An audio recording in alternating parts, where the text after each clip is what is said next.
Welcome, everybody. We still have a few attendees coming in, so I'll just give it 30 seconds or so so that we can have everyone ready for the kickoff.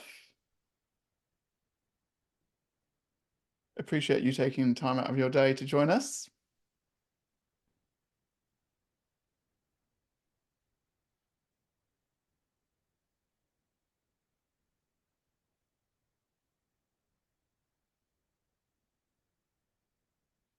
Still got a few coming in, so I'll just give another 10 or 20 seconds and then we'll kick off our session on the AI First University.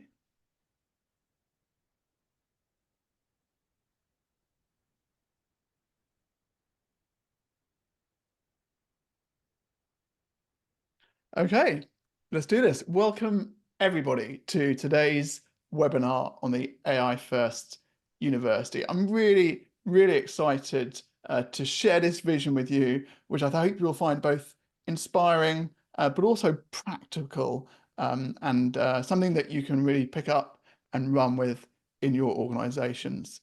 My name is Kerry Robinson. I'm Vice President of AI Strategy at Waterfield Tech, and I'm delighted to welcome onto the call Julie Johnston. Julie? Thank you, Kerry. Thanks for having me. My name is Julie Johnston. I'm the Education Vertical Director for Avaya. Awesome. So I've really enjoyed preparing for the session with Julie. We met at the Avaya Engage at the beginning of the year, and it's been a really exciting collaboration exploring the opportunities to leverage generative AI in the university and colleges and education more generally.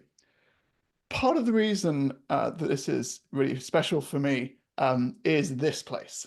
This is Oxford University, and those pictures on the right are actually Somerville College, which was the college that I attended some 30 years ago. In fact, I was at a reunion just a few weeks ago. And it really reminded me of what an amazing experience that was. And some of the things that made it particularly amazing was the personalized educational journey that attendees at Oxford and Cambridge University in the UK benefit from. Every week, I got to sit down across the table, just me and a professor at the top of their field in physics, which was my subject, really pushing me, helping me understand, taking me on a personal learning journey to discover the wonders of quantum physics and special relativity. But Oxford is a rather privileged institution. Not everyone has the opportunity to have that kind of education.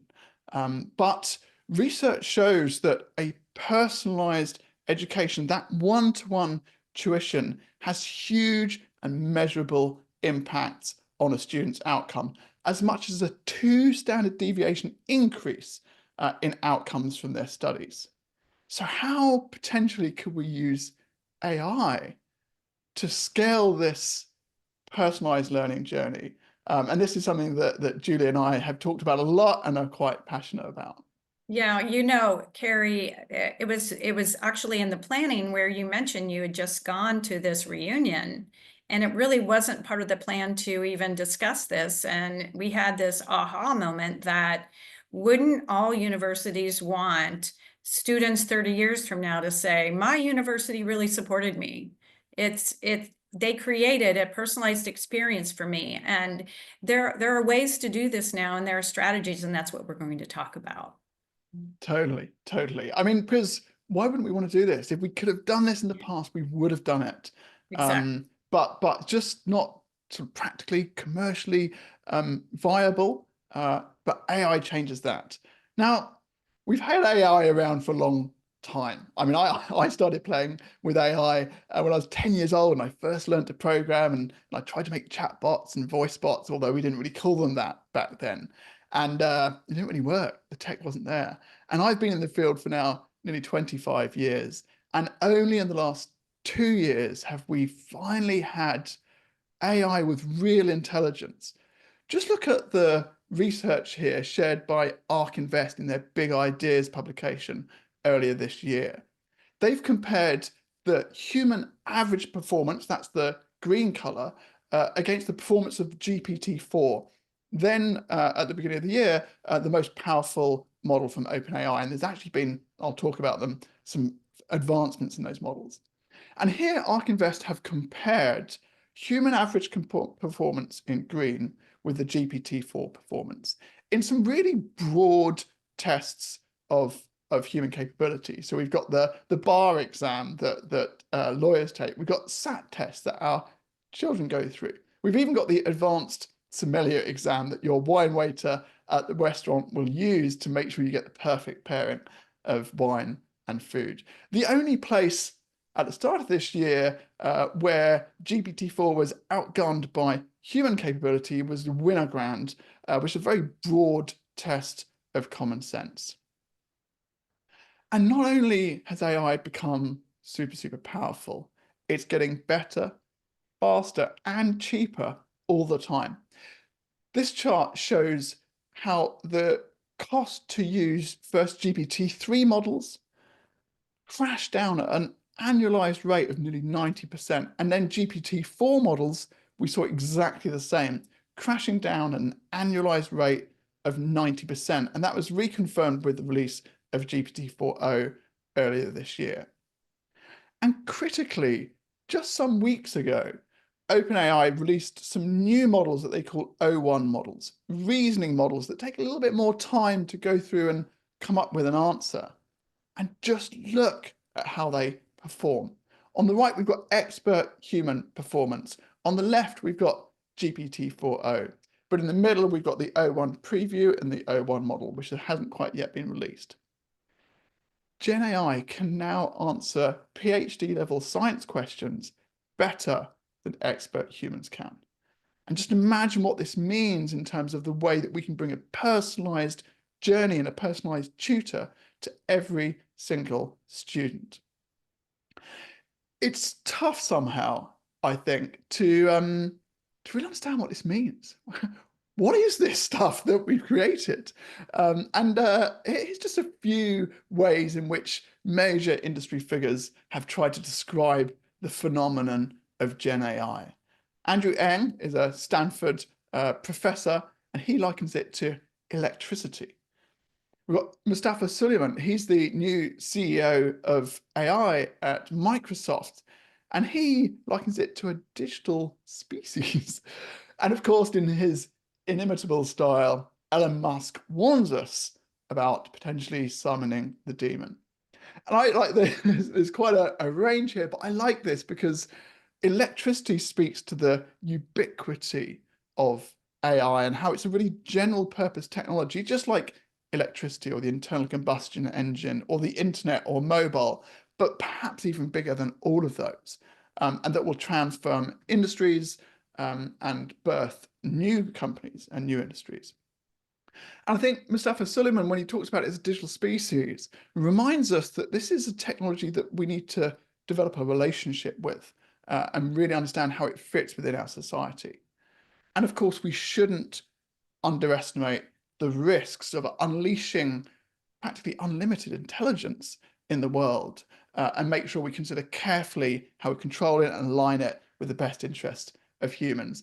Now, that hasn't stopped Elon Musk building a data center with 100,000 GPUs. They're the chips that make AI learn and run in just 19 days. And he's now building one of the biggest AI models that we expect before the end of the year.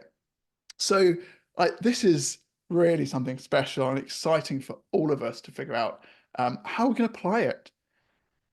And there, it's quite interesting. This research from Bain looked at the adoption of Gen AI across different industries.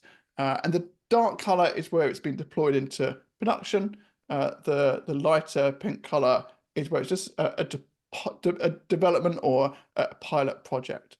And as we can see, there's a lot of pilots, not so much into production. No surprise, we've only really had general availability of this powerful AI for a couple of years now. And also we can see there's differences of adoption across different industries. So perhaps unsurprisingly in software and customer service, which is where I and Waterfall Tech and Avaya are focused, of course, we've seen more adoption. But over on the right-hand side, in HR, legal, finance, perhaps, quite a little bit less. I think part of that, of course, is because the stakes are really high in finance and human resources and legal, and so people have to be more careful about how they deploy it. But the message is clear. Adoption is coming, and it's coming fast. And I think this has a really, really important implication for all of us involved in the field of education. Because as AI makes inroads into more and more of these areas, it's going to displace jobs. And many people worry about that. But as you'll see later, we'll show some stories about how this can actually be a really, really good thing, taking away those jobs that are less satisfying and releasing human potential to deliver more authentic, connected experiences with customers. But as that happens, that means that the education sector is going to have to pick up the slack of helping to retrain individuals who have been displaced from traditional roles and help them find new roles that are more exciting, more genuinely human, authentic, and connecting. That could mean that the educational sector has got to handle maybe 10 times the student body that it handles today. And like we all know, like the sector is already struggling to deliver as personalized education as we'd like, to manage the complexities of large organizations and student bases. And that's only making it harder as we see AI displace roles. And we want to be able to take the opportunity to upskill those workers into new and exciting places. So Julie, maybe you can talk about some of the challenges that we're seeing already in terms of the adoption of AI in the educational sector. Absolutely.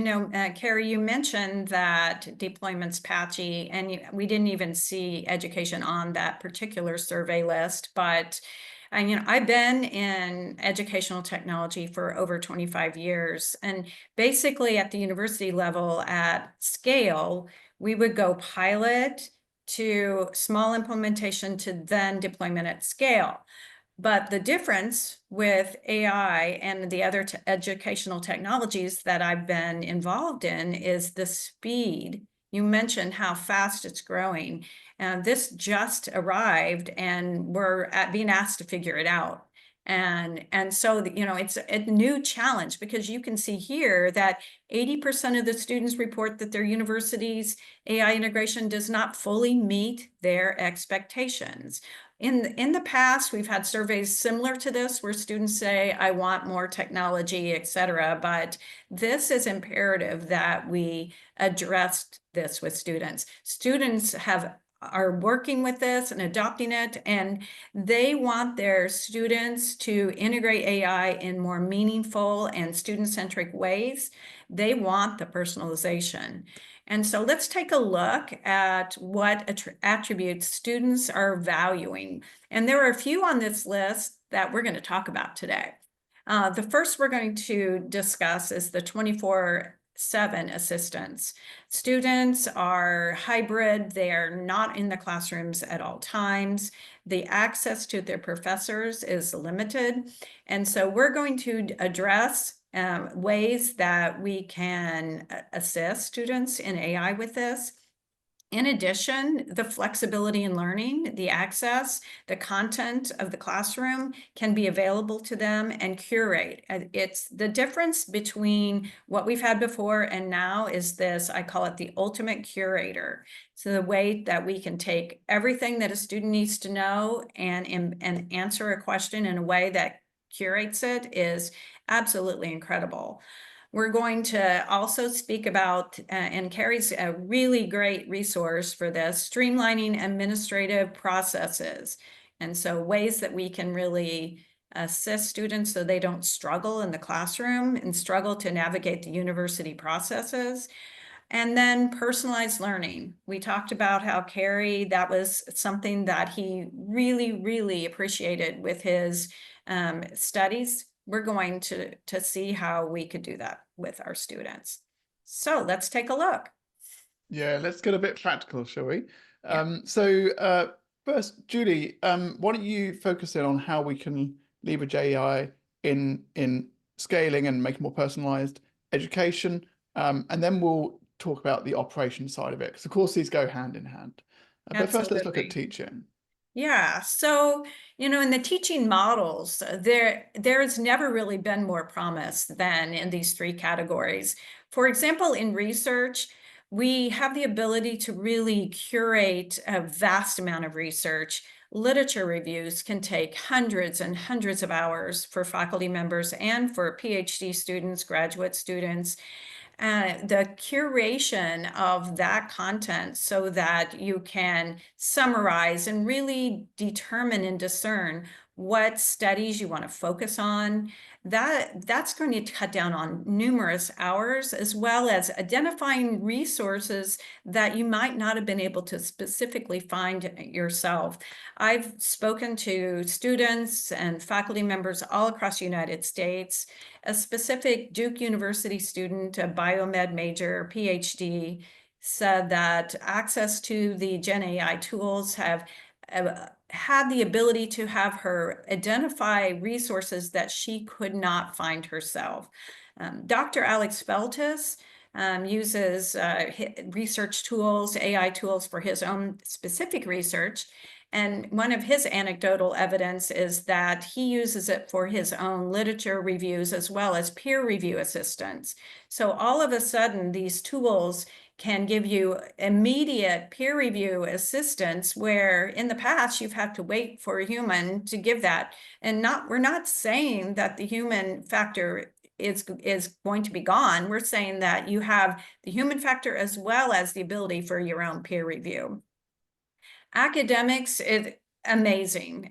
The personalized AI tutors that we're working with a company called Praxis AI, the potential is just, it's just astronomical. The ability for the student to have it embedded into their learning management system, point to the content, and here in a minute we're going to talk about in specifics about how we can actually twin the faculty member into content and access 24/7. Language translation. Never before have we been able to touch students at a level where we can meet them where they are. We've tried to do that at a university level with a variety of tools, and it's always just been a little bit difficult. So now all of a sudden, the language translations and the ability to really help the students, whether it be they can't understand their professors or they can't understand the content, all of a sudden it's at their fingertips to be able to help them be successful. Love that. And before we dive into the demos, just a personal note for me. One of the other things I got from my education at Oxford was a real love of lifelong learning. And I obviously, as part of my role at Wardfield, heading up the AI strategy, really need to keep on top of this rapidly evolving field. And I use AI to do that myself too, dropping in research papers, getting the AI to talk me through it, as Julie said, using it as a way to bring in other perspectives, and even as a personal tutor. So we have to build a lot with AI, and I can do so much more now by using AI to help me walk me through building things, build things for me. So even outside of the direct educational setting, I think there's opportunities for all of us to leverage the capabilities of AI for lifelong learning. We're all But let's learning. look at, sorry. Yeah, we are all learners. I Yeah, mean, no yeah, matter what position you're in, you need to learn and grow. And the research component is important no matter if you're a faculty member or a PhD level. We're all researching, whether to keep on top of our fields. So that yeah. ultimate curation and finding content and learning and growing it's just going to be imperative for the future. I think actually there's something really empowering about the massive acceleration we've seen in AI, and the kind of the sea change in its capabilities, because it's kind of been a bit of a leveler. We're all trying to figure out what it is, how we can apply it, and how we can get the most benefits out of it for ourselves, for our organizations, our teams, and our students and customers.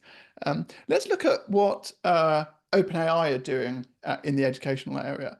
They have a particular version of ChatGPT, which is designed for education. It has some particular guarantees around security and commercial setup. But here's just an example from their website about how it can be used as a study assistant.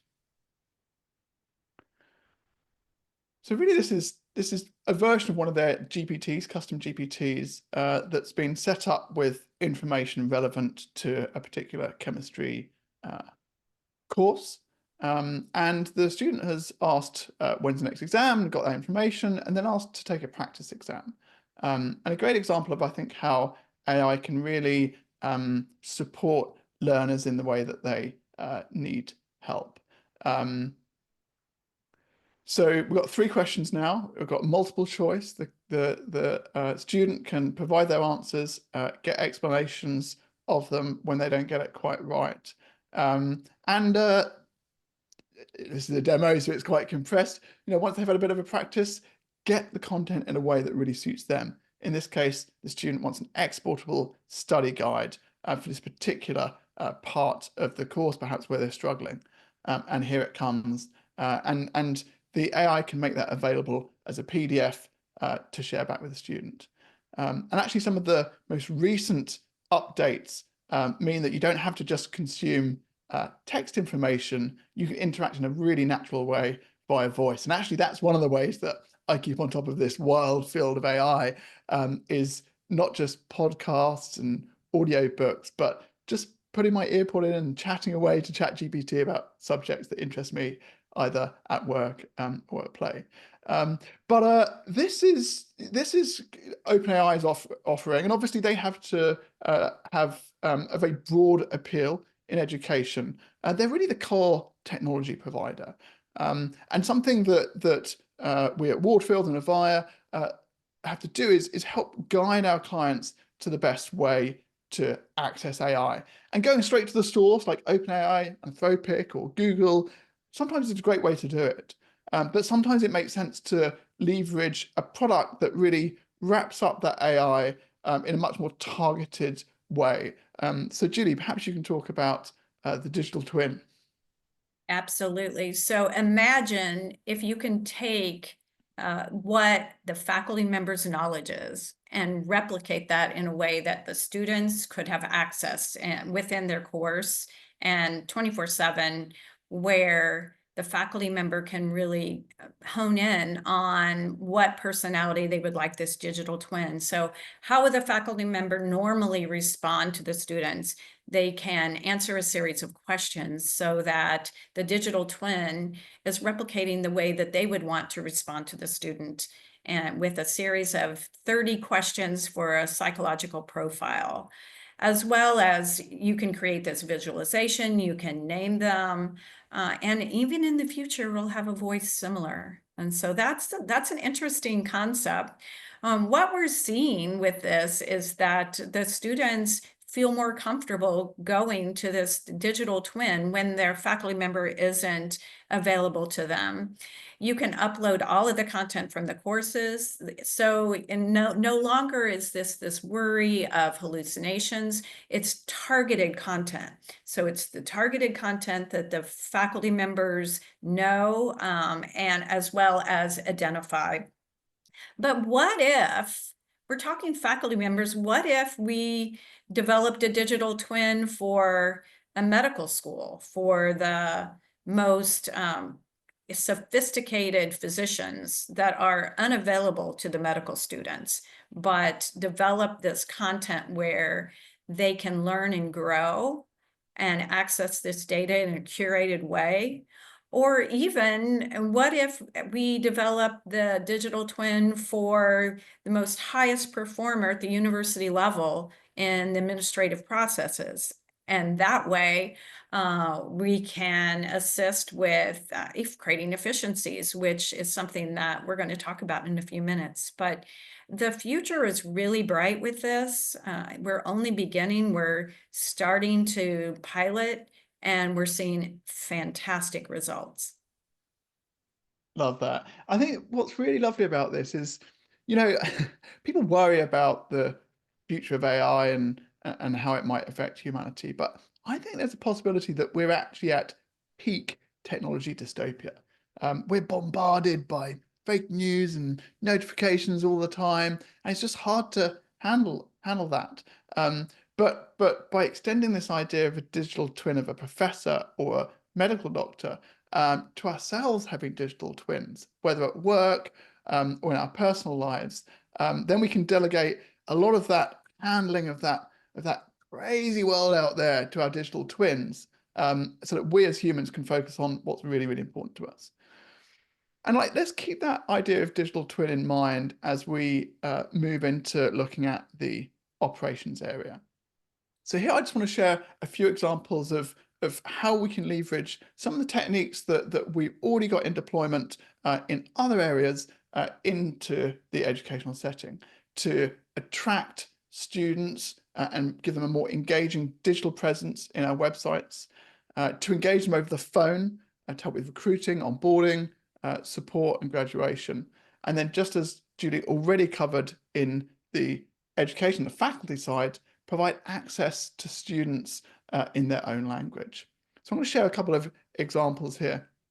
First, I went to a university website. I scraped all the publicly available information from that and used that to create this demonstration chatbot, just to show what's possible with all the information that's already out there.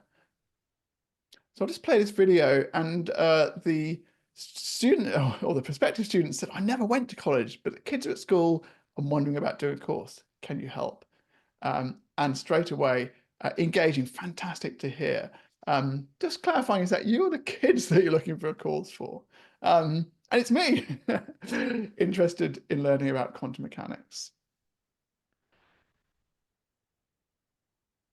And I think what's really cool about this is the person that's interacting can share their interests and desires, and the chatbot can respond in a really personalized way. This would have never been possible with previous chatbot technology.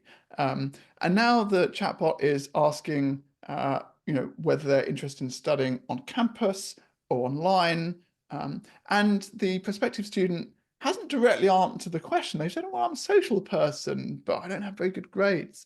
But this is the beauty of modern generative AI, is that it can really infer, it really understands conversation, and can infer what people mean and move that conversation forward, suggesting a bachelor's in maths and science. The prospective student wants to just check about the grades, and how great to see that this university has a very open admissions policy. Um, but maybe there's a stepping stone, a foundation course, so they can learn more about that, and it's actually suggesting the kind of foundation course that might be relevant to their future study in quantum mechanics. You know, Kerry, a lot of universities are looking for recruitment strategies. And how amazing would it be to have an experience like this if you're wanting to consider attending a specific university? All of a sudden, they feel welcome, rather than trying to make a phone call, leaving a voicemail, trying to navigate a website and figure out, what courses make sense for them. Totally. I mean, I obviously had to interact with this website to scrape the data, and it was a really beautifully designed website, but it took dozens of clicks to get Okay. anywhere, and it couldn't translate from the language of the prospective student, particularly someone who's not been involved in education before, to what would really make sense for them. And back to what we talked about earlier, Mhm. a lot of the people that are going to want to retrain and get education may not have ever had contact with educational institutions before. This way of really engaging and bringing them in and personalizing that journey to deciding to join a particular university.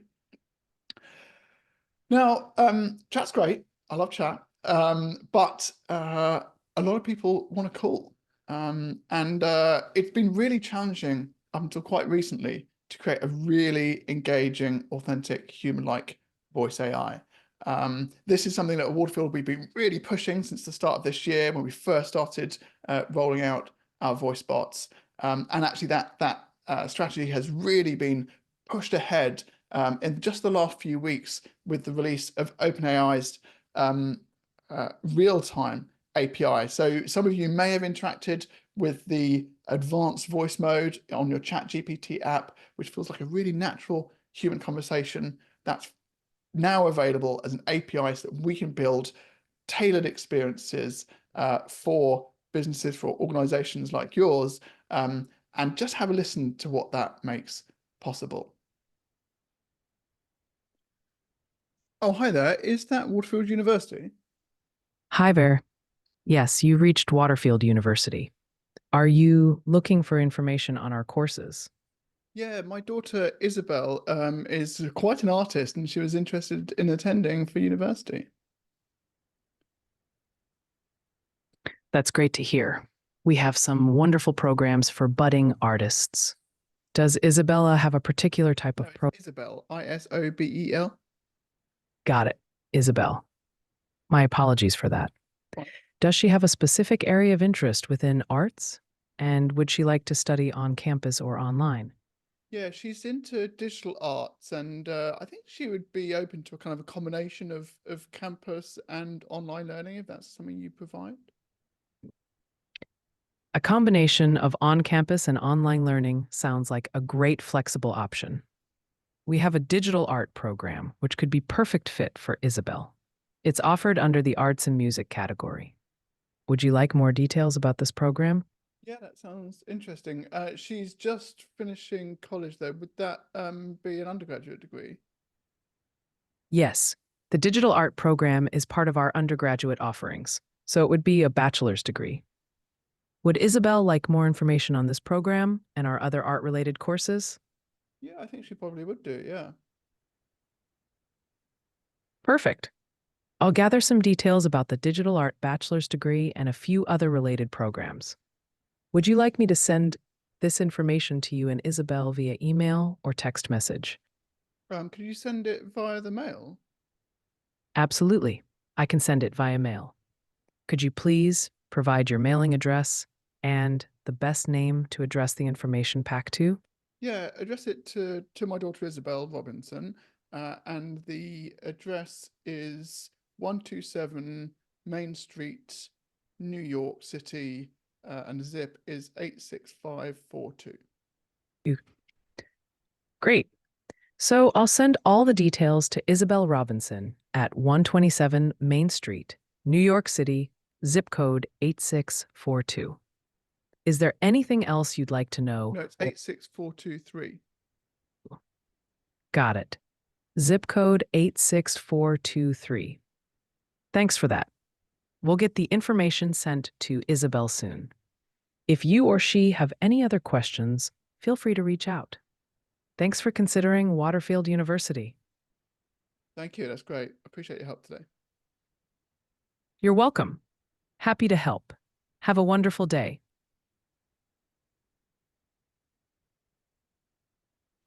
That kind of interaction just wasn't possible, even just a year or so ago.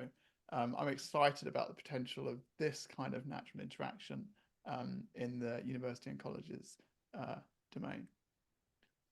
Imagine this type of interaction for the times that the university is just inundated with phone calls, whether it be for graduation information, where at the human element, there's not a way to keep up with all of the questions. And so it's really just a really engaging way to ensure that everybody gets supported. And just that voice bot is not just like a canned recording. It's looking through something like 60 different courses across 12 different faculty areas, with dozens of different options. So it just shows not only can we have AI that can really interact in a natural way, but it can really kind of leverage and reason over quite complex questions, and give really, really straightforward and simple answers. Yeah, It doesn't get. Oh, so go on, Julie. Yeah, I noticed also with the conversational AI, you don't have to wait for the AI to finish. You can actually interrupt and say, now, wait a minute, that zip code was incorrect. And I noticed that you can actually have a conversation over the top of each other very naturally, like we are today. Totally, totally. And that's the big breakthrough now that we've got pretty much real time voice AI, because human conversation is really robust. You know, even in noisy environments, or when we're struggling to hear each other, or maybe we misunderstand each other, humans have evolved a way to converse in a really robust way. And now we've got voice AI that can recognize emotion, it can filter out background noises and really focus on the conversation, and can be interrupted and corrected. It makes possible so much more amazing interactions. And one of the things that's really cool about this is that the models have been trained on multilingual data. So if someone calls up and wants to interact in a different language, that can be possible too. Now, I don't speak Spanish, but I had a go at trying to create a demonstration here of how this exact same chatbot, which has no Spanish training at all in terms of the way I set it up, but leveraging the core AI model, can speak Spanish too. Oh, hi there. I don't speak very good English. Can you help me in Spanish, please? Hola, sí, claro, puedo ayudarte en español. ¿En qué puedo ayudarte hoy? Gracias. Isabel Robinson. Hola, Isabel. ¿Estás buscando información sobre algún programa en la Universidad de Waterfield? Cuéntame un poco más para poder ayudarte mejor. That kind of reached the edge of my Spanish capability, but you get the idea. And you know, we've got this working in French and in all sorts of different languages, and this really, I think, speaks to the ability to meet students where they are, support them in a language they feel most comfortable in.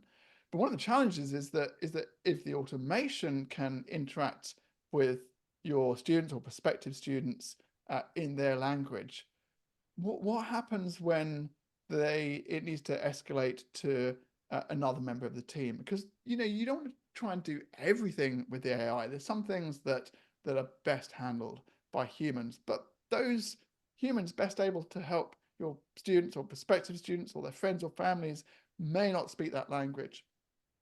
And that's where we can use something like real-time translation. This is an example from our partner Paloa, where we can integrate with the telephony system and make available to the operations and administration teams an interface that allows them to interact in their language, but the student or the family member can interact in their language. This is an example outside of the university and education sector, but have a listen. I think you'll get what we mean. Gracias por llamar a Cronos. Mi nombre es Ana. ¿En qué puedo ayudarle hoy? Sí, hola. Hace poco recibí una factura por mi compra, pero me he dado cuenta de que el importe indicado no es correcto. Parece ser mayor de lo que esperaba. ¿Puede ayudarme?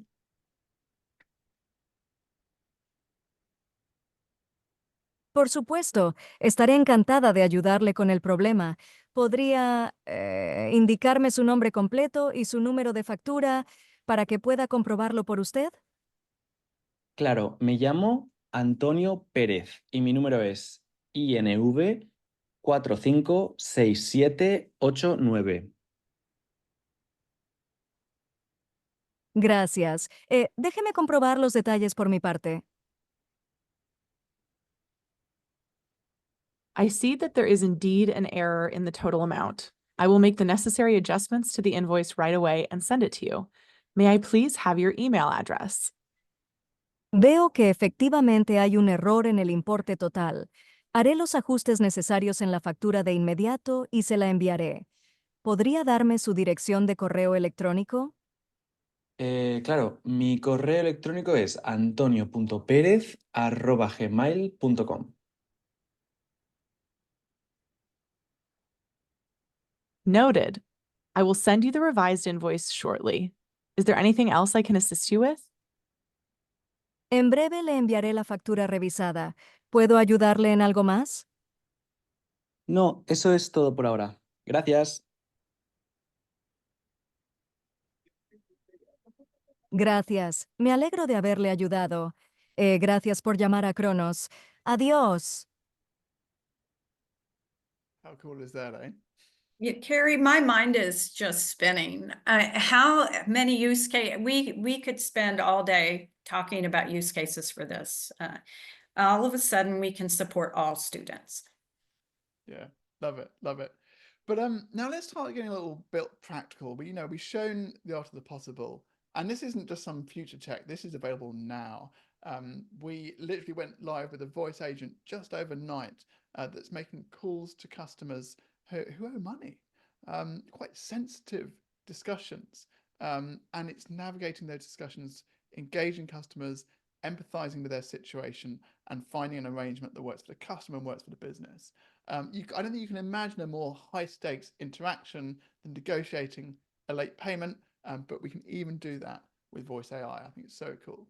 Can you imagine if sorry. if English is not your first language and you're an incoming freshman trying to navigate the administrative processes? You may be comfortable with the course content, but navigating all of those administrative processes and being successful, here's a way that perhaps we can support them.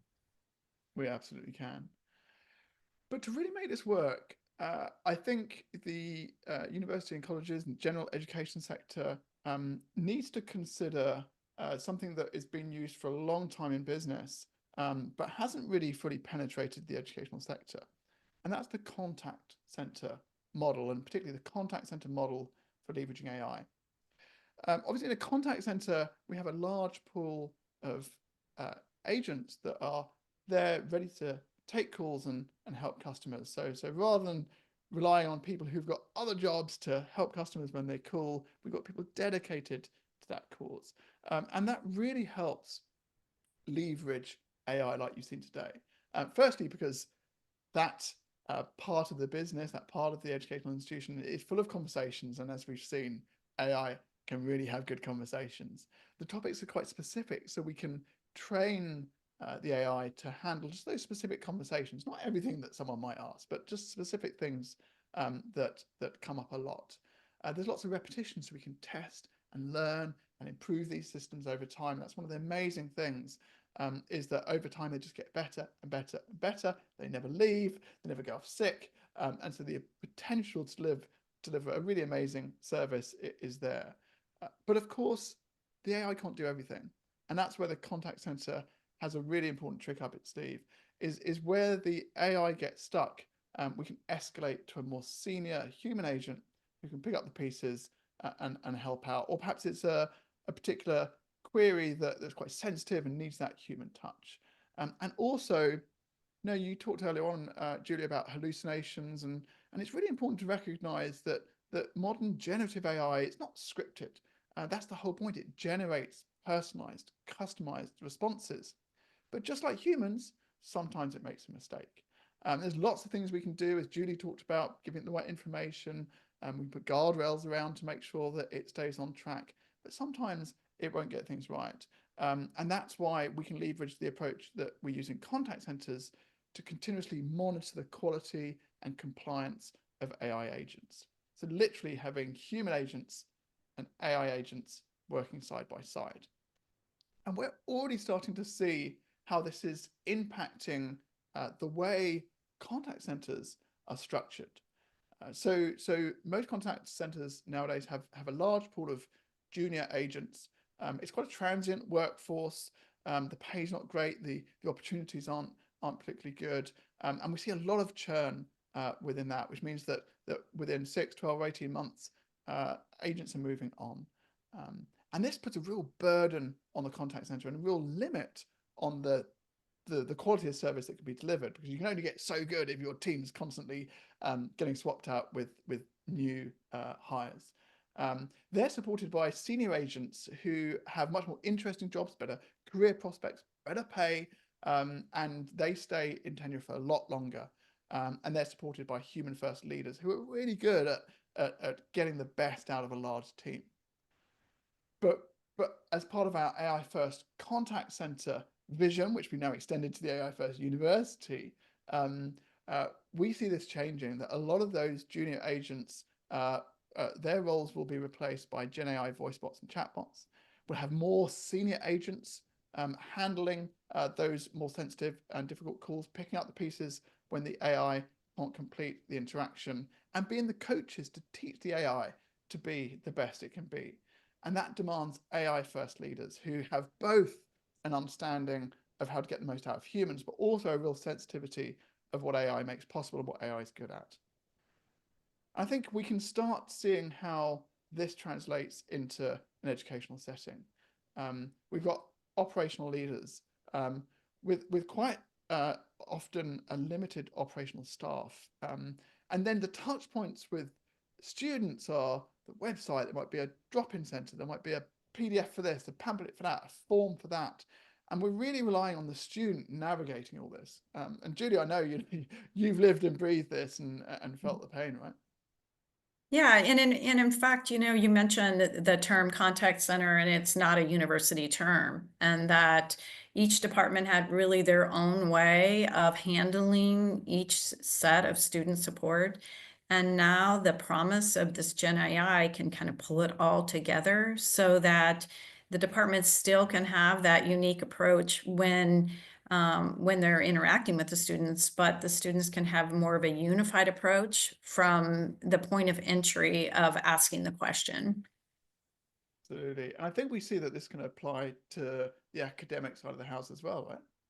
Yeah, you know, we mentioned the curation of content, and you can see all of the ways that students can learn with all of the variety of ways and the support centers on campus, the opportunities. And what if taking all of that content as well as the opportunities on campus to say, I'm having difficulty, what can I do? Not only could it provide those assessments like we mentioned, but it also can point to more of the on-site traditional types of supports also. So there's such an opportunity here. I just want to touch on just a couple of quick examples in industry which has been sooner to adopt this kind of automation that I find interesting and inspiring. The one that I find most inspiring is IKEA. Huge retailer, particularly in Europe, also now in the States as well. They deployed an AI agent that handled nearly 50% of customer queries. Oh no, 8,500 contact center workers, their roles displaced. But no, IKEA saw this as an opportunity to up level that team. And they trained 8,500 contact center workers as interior designers, providing remote interior design over the phone and via video, which drove $1.4 billion of revenue. And now they're targeting hitting 10% of their annual revenue through this channel, particularly targeting Gen Z customers like my daughter Isabel, who when they go to university will be interested in kitting out their dorm room with the coolest decor. And they doubled down with an AI-powered design system, like a chatbot on the website that walks people through designing their spaces. I just think this is such a lovely example of how AI will replace roles. But that's not about making people redundant. That's about creating opportunities to upskill and up-level the roles. And these contact center workers are now interior designers helping customers create more inspiring spaces to live and work. I just think that's a great example. I love this example. The fact that those workers before were asking so low level, I mean, answering so low level questions, and all of a sudden they've been repurposed into something that they care about, creative, and then it helped the company. So it's just a win-win for everyone. But talk about job retention. The call center world with just answering questions day after day, very redundant, to all of a sudden being able to be elevated into something a little more special. I know I would have stayed. Yeah. And really human, really human. Love it. Mm-hmm. But it's not all sunshine and roses. We've seen some rather embarrassing fails, and some of these were early and you know they were poorly deployed systems. But it's worth bearing in mind that you can get in trouble if you don't deploy Gen AI right. DPD is a delivery firm in the UK and Europe, and they deployed a website chatbot that one of their customers was using, and he was pretty disgruntled, and he kind of purposely steered it off course, got it to swear and make up rude rhymes about the company, and it went, of course, all over social media. Not a great look. But that was someone, trying to cheat the chatbot. Whereas Air Canada deployed a chatbot and it made up a refund policy for a poor bereaved passenger. And then they went to court to try to not honor that refund. And I think absolutely correctly, the judges ensured that they provided that refund to the customer. So I think this is really important to recognize, is that when you deploy AI, it is part of your workforce and it is representing your organization. And so you've got to do it right.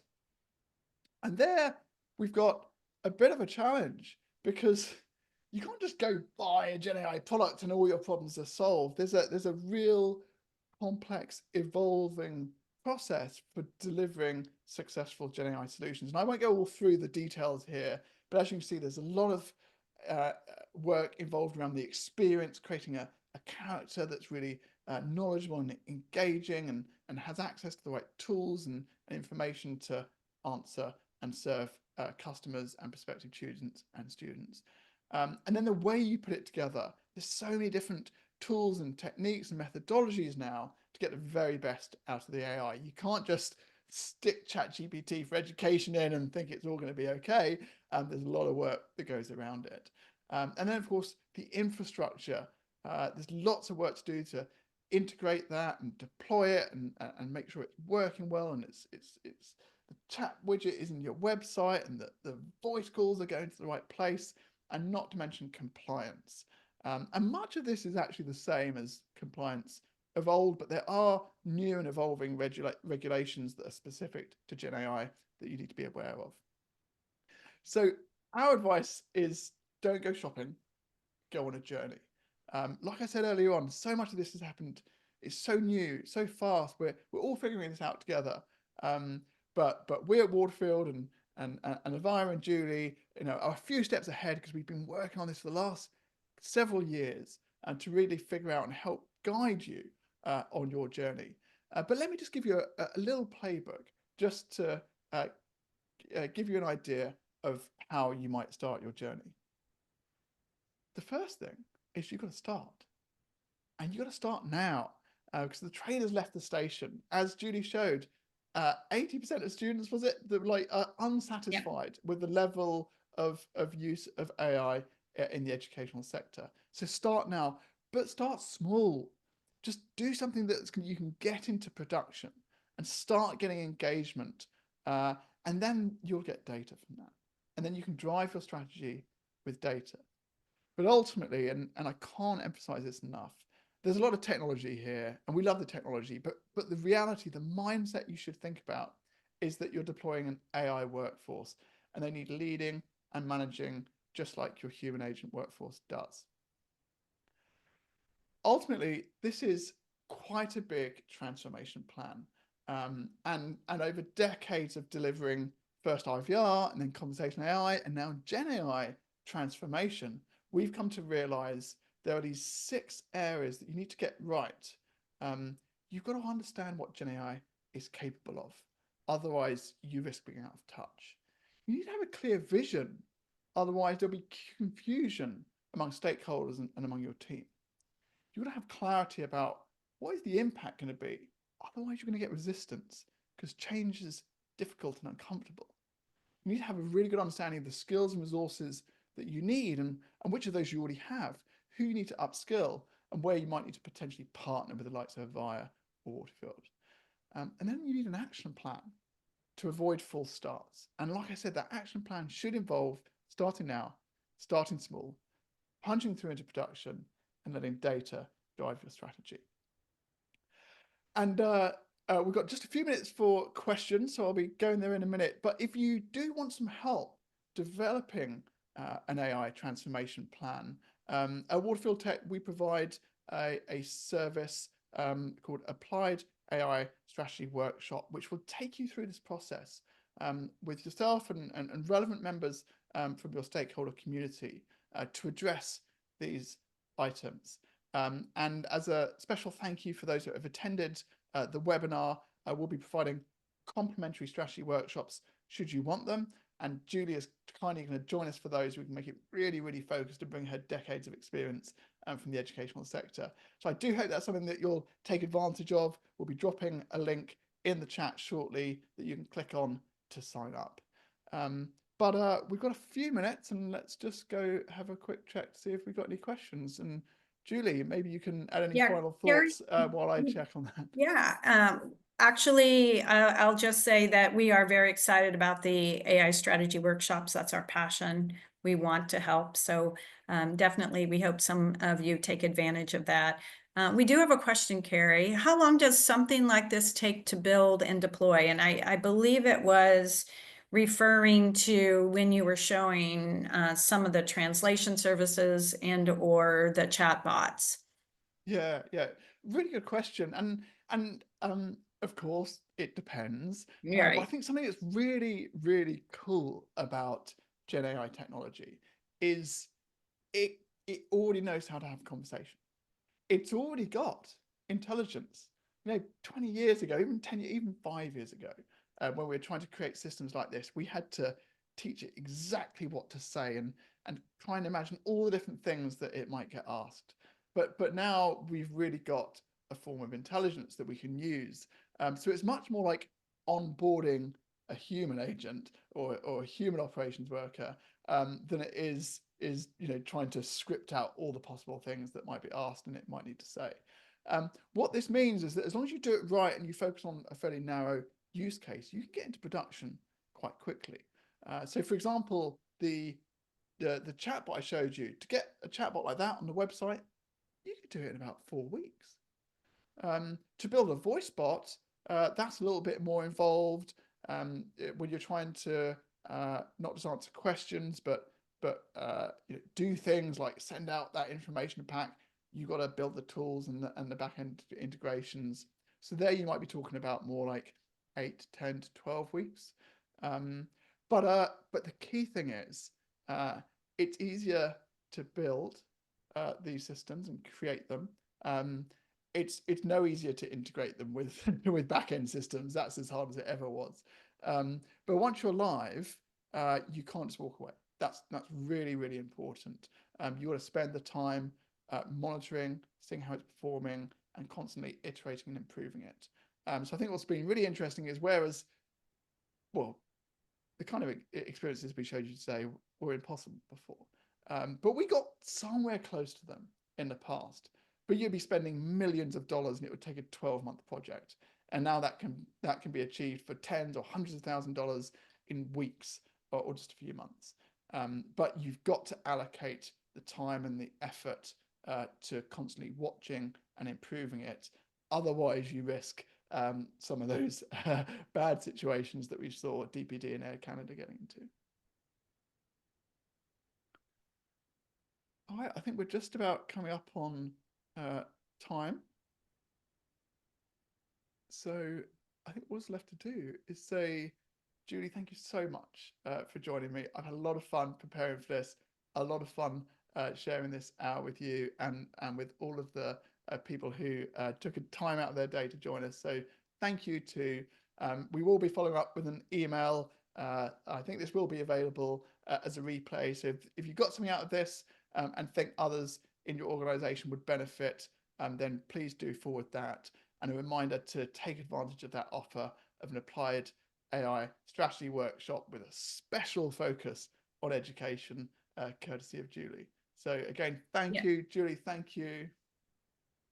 Thank you, Kerry. I think that what you would get from the ability to meet with us is your extensive background technically in AI and my extensive background on education, and what a match it's been to really plan this with you. So I really enjoyed it. So thank you.